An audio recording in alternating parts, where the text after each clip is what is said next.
Equity Markets Update, June 2020. In June 2020, Indian markets gained by approximately 7.5% month-on-month, driven by optimism around gradual resumption of economic activities in India, as well as major countries and largely buoyant global markets.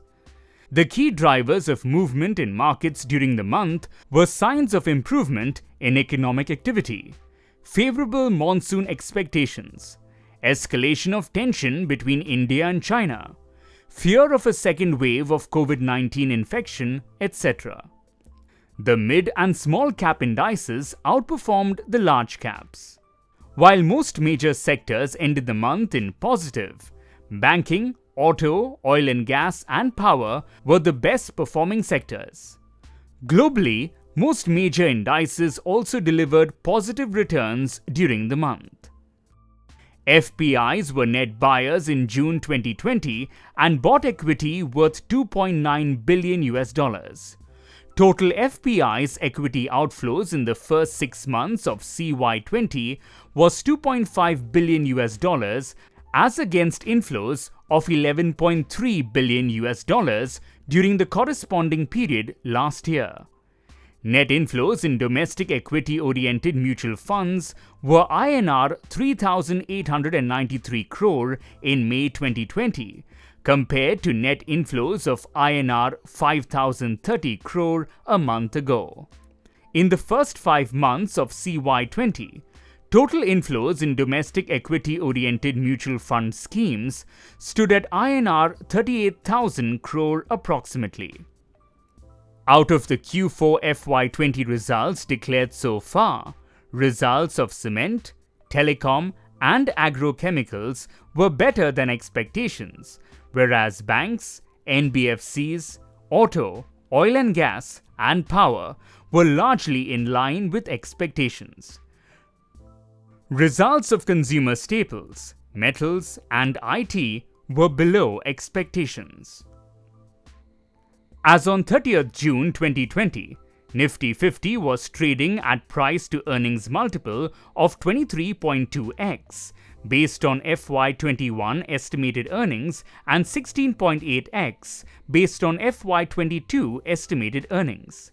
While multiples are reasonable, in uncertain times like the current one, limited reliance can be placed on the price-to-earnings multiples for gauging valuations as earnings are difficult to predict, especially for FY21.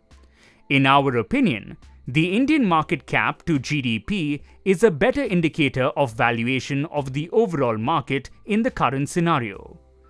As of 30th June 2020, the Indian market capitalization stood at approximately 64% of GDP, as against an average of 77% over the past 10 years. Further, it is worth noting that the gap between 10-year G-Sec and 1-year forward Nifty 50 earning yield has reduced significantly, and it is now below the 10-year average. This further indicates that equity markets are attractively priced. Markets thus hold promise over the medium to long term, in our opinion.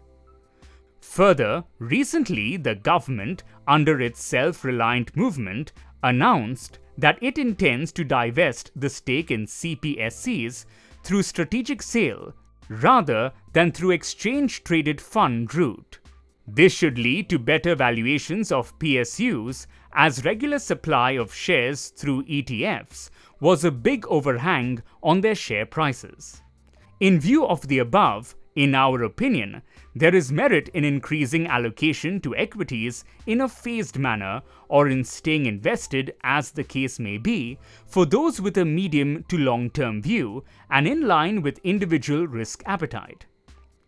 Significant rise in spread of COVID-19, adverse global events, sharp rise in crude oil prices, sharp moderation in equity-oriented mutual funds flows, higher than expected NPAs post the moratorium, escalation of tension between India and China, etc.